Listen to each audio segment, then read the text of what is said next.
नमस्कार। भारत सरकार ने तय किया है कि देश भर में 9 से 14 साल की बच्चियों को सर्वाइकल कैंसर के टीके मुफ्त लगाए जाएंगे। कैंसर इतना बड़ा दानव कैसे बन गया? घर घर की कहानी कैसे हो गया? हम सफाई को लेकर बड़ा अभियान चलाकर शहरों को साफ कर देते हैं, मेक इन इंडिया की मुहिम सफल बनाते हैं, चांद पर पहुंच जाते हैं, कितनी असंभव चीजों को संभव कर देते हैं। कोविड में कुछ महीनों में वैक्सीन बना डालते हैं और मौतें रोक देते हैं। ऐसे में क्या यह देश कैंसर से नहीं लड़ सकता? हम इस बीमारी के सामने इतने लाचार क्यों हैं? क्या देश के प्रधानमंत्री और सरकार तय कर लें कि कैंसर से हो रही मौतें कम करनी है, कैंसर पर जागरूकता को जन आंदोलन बनाना है, फार्मा कंपनियों को दवाइयां सस्ती करने के लिए मजबूर करना है, कैंसर के इलाज पर रिसर्च के लिए खूब पैसा देना है, तो क्या कैंसर की चपेट में आ रहे देश के नागरिकों को इस बीमारी से कुछ मात्रा में राहत नहीं मिल सकती? कब भारत सरकार इसे अपना नंबर 1 टास्क घोषित करेगी? केंद्रीय बजट में एक स्वागत योग्य घोषणा हुई। घोषणा थी सर्वाइकल कैंसर का टीका मुफ्त लगाने की। जब कैंसर के इतने तरह तरह के रूप इंसान को अपनी चपेट में ले रहे हैं और यह बीमारी अमीर गरीब किसी को नहीं बख्श रही, कभी कहीं किसी दूर रिश्ते में किसी को कैंसर होने की जानकारी मिला करती थी, वह बीमारी आज घर घर में घर कर रही है। भारत में कैंसर के मरीज बढ़ने की रफ्तार कई देशों की तुलना में बहुत तेज है। इस सब के बावजूद जब किसी एक तरह के कैंसर का टीका मौजूद है, इसके बाद भी आज तक नहीं लगाया जा रहा था। हम जानते हैं कि ज्यादातर कैंसर तो ऐसे हैं जिनका टीका बना ही नहीं है। टीका अब लगेगा, अच्छी बात है, लेकिन प्रश्न एक ही है, कैंसर को सरकारें बहुत बड़े और प्राथमिक टास्क की तरह क्यों नहीं लेती हैं? क्या आप जानते हैं कि भारत में सर्वाइकल कैंसर महिलाओं में होने वाला दूसरा सबसे बड़ा कैंसर है और कैंसर से होने वाली मौतों में दूसरी सबसे बड़ी वजह भी। कैंसर से भारत में हर साल लाखों लोग मर जाते हैं। इससे 2 गुने लोग इससे जूझते हुए अपने मरने का इंतजार कर रहे होते हैं। कुछ 1 लाख लोग ठीक भी हो जाते हैं। कैंसर की रफ्तार क्या है, इसे इन कुछ आंकड़ों से समझिए जो मैं अब आपको बताने जा रहा हूं। Indian council of medical research का कहना है कि 2025 तक कैंसर के केसेज में 12.7% की वृद्धि हो सकती है। 12.7।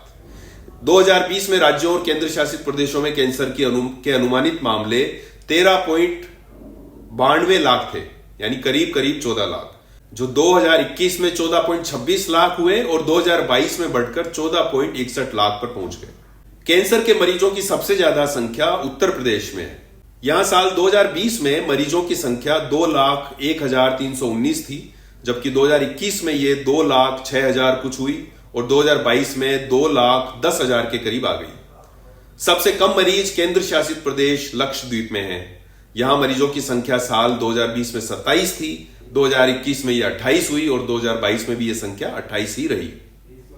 लोकसभा में सरकार ने एक रिपोर्ट जारी की जिसके मुताबिक कैंसर से पूरे भारत में साल 2020 में मरने वालों की संख्या 7,70,230 थी। 2021 में यह संख्या 7,89,202 थी और 2022 में मरने वालों की संख्या में बढ़ोतरी हुई और बढ़कर अब यह 8,08,558 है। पिछले 30 वर्षों में दुनिया भर में 50 वर्ष से कम उम्र के लोगों में कैंसर के नए मामलों में 79% की उल्लेखनीय वृद्धि हुई है, काफी ज्यादा। श्वास नली और प्रोस्टेट कैंसर के मामले इस दौरान सबसे अधिक रिपोर्ट किए गए हैं। 2030 में कैंसर के नए शुरुआती मामलों में 31% और उससे जुड़ी मौतों के मामले में 21% की वृद्धि हो सकती है, ऐसा माना जा रहा है। एक पत्रकार हैं रवि प्रकाश, कैंसर की 4थी स्टेज से संघर्ष कर रहे हैं। उन्होंने कैंसर से कड़ी टक्कर ली है। हंसते मुस्कुराते पूरे जज्बे के साथ इस बीमारी का मुकाबला किया है। एक और बड़ी बात, उन्होंने अपनी जिंदगी को सार्थक मोड़ देते हुए अपना सब कुछ कैंसर और उससे जुड़े मुद्दों जैसे कि इससे बचाव, उपचार, दवाइयों का महंगा होना, रिसर्च की कमी होना और सरकारों का फोकस न होना आदि के प्रति जागरूकता लाने में झोंक दिया है। हाल ही में रवि प्रकाश ने प्रधानमंत्री नरेंद्र मोदी जी के नाम एक खुला खत लिखते हुए कुछ बिंदुओं पर ध्यान आकर्षित किया है। क्या है ये बिंदु? पहला, अपने देश में कैंसर की स्क्रीनिंग को लेकर आज तक कोई बड़ा अभियान नहीं चलाया गया है। नतीजतन अधिकतर लोगों का कैंसर अंतिम स्टेज पर पकड़ में आता है।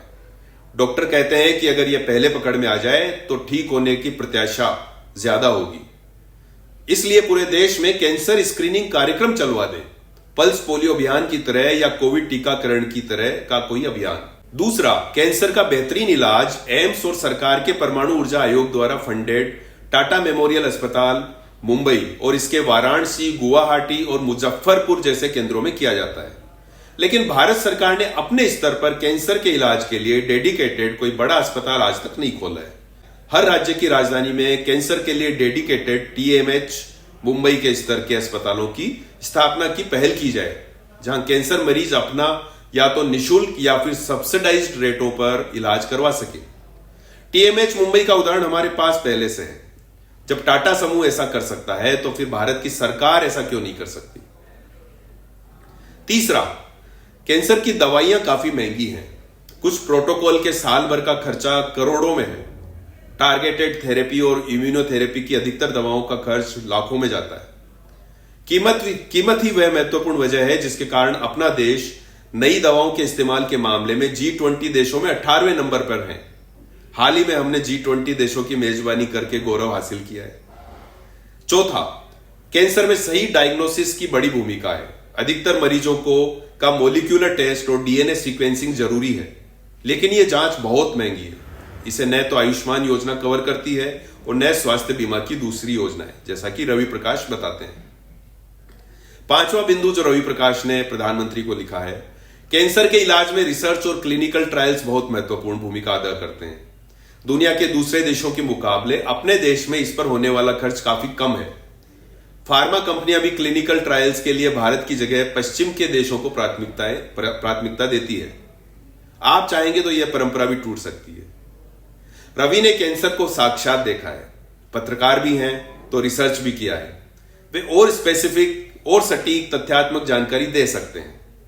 कैंसर का इलाज कर रहे डॉक्टर बता सकते हैं। सरकार चाहे तो। सरकार चाहती है क्या? प्रधानमंत्री नरेंद्र मोदी को जिस तरह से देश सुनता है, जिनके एक आह्वान पर देश के नागरिक एक दिशा में बढ़ निकलते हैं, वे अगर कैंसर के प्रति जागरूकता को जन आंदोलन बनाना चाहें तो क्या यह जन आंदोलन नहीं बनेगा? निश्चित बनेगा। स्वच्छ भारत अभियान की बानगी देखिए। चांद पर पहुंचा सूरज की स्टडी कर रहा देश क्या कैंसर के सामने लाचार बना रहेगा? हमारे देश ने कोविड में जिस तरह से युद्ध स्तर पर सारे संसाधन जुटाए, कुछ माह में असरकारी टीका बनाया, क्या देश तय कर ले तो कैंसर को लेकर इतना बड़ा युद्ध नहीं छेड़ सकता? कोविड में जिस साइंटिफिक तरीके से देश के एक एक मरीज का हिसाब रखा जाता था, नजदीकी स्वास्थ्य केंद्र और वहां मौजूद सुविधाओं की जानकारी मॉनिटर की जाती थी, महामारी को लेकर जिस तरह से रिसर्च कर कंपनियों ने इलाज की दिशा में कारगर कदम उठाए थे, वह अभूतपूर्व था। यह कैंसर को लेकर भी तो हो सकता है।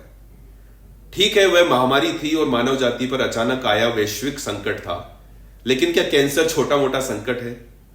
जनता को भावुक बनाकर वोट लेने वाले मुद्दों की तो कोई कमी नहीं है। एक जाएगा तो दूसरा ले आइएगा। लेकिन कुछ मुद्दे जो वाकई आम आदमी के मुद्दे हैं, आम आदमी की जिंदगी से सरोकार रखते हैं, उसका जीना मरना तक तय करते हैं, उन्हें भी तो संबोधित कीजिए। इन मुद्दों को डील करना थोड़ा थकाऊ काम हो सकता है। ये लंबे चलने वाले काम होंगे, एक दिन का इवेंट नहीं होगा। इसके बावजूद कैंसर का कुछ तो कीजिए। समय की मांग है। लाखों परिवार आपके लिए दुआ करेंगे। धन्यवाद।